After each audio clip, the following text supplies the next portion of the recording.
আপনার হাতে যদি 1500 টাকা থাকে আর সাথে অ্যাডভেঞ্চার প্রেমী 5 থেকে 6 জন ক্রেজি বন্ধু থাকে, তাহলে আপনি ঘুরে আসতে পারবেন বর্তমানের বরগুনার ট্রেন্ডি প্লেসগুলো, যার মধ্যে আছে নিদ্রার চর, শুভসন্ধ্যা সি বিচ, ট্যাংরাগিরি বন্যপ্রাণী অভয়ারণ্য, ফাতরার চর, আর সবশেষে নদী সমুদ্র পার করে মাত্র 30 টাকা দিয়ে কুয়াকাটা থেকে।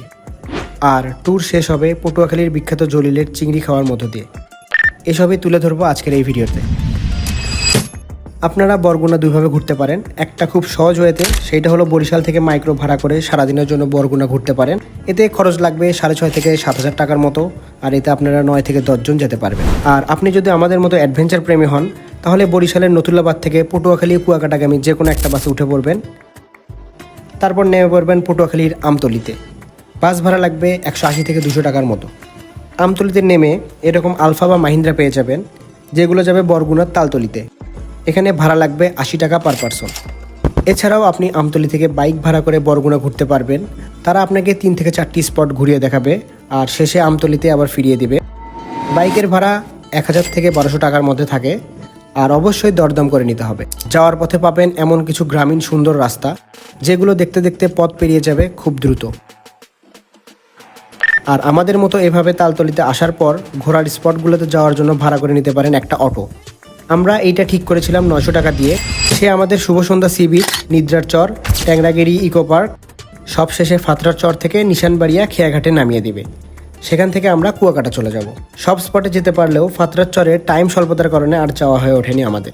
এবার প্রথমে আসি শুভসন্ধ্যা সি বিচে। খুব সাদামাটা একটা সি বিচ, শান্ত পরিবেশ, ঢেউগুলো খুব বড় না, কিছুটা মাইন্ড রিফ্রেশিং সময় কাটানোর জন্য পারফেক্ট একটা জায়গা। এরপর নিদ্রার চর। এই জায়গাটা বলতে গেলে বর্তমানে ট্রেন্ডিংয়ে থাকা একটা জায়গা। 10 থেকে 15 মিনিট হাঁটার পর পাওয়া যায় নিদ্রার চর। আর এখানে মানুষের রাশ অনেক বেশি, কিন্তু এই জায়গাটা আসলে অনেক সুন্দর। চাইলেই অনেকটা সময় পার করা সম্ভব এখানে।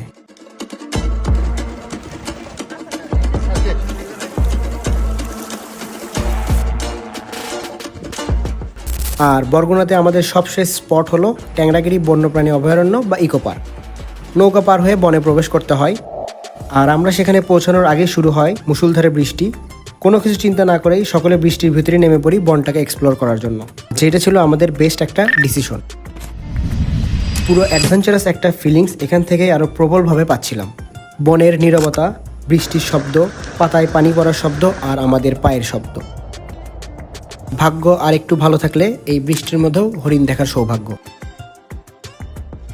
এবারে আসি কুয়াকাটায় যেমনে গেলাম। ট্যাংরাগিরিতে ঘুরতে ঘুরতে দেরি হয়ে যাওয়ায় ফাতরার চরে না গিয়ে আমরা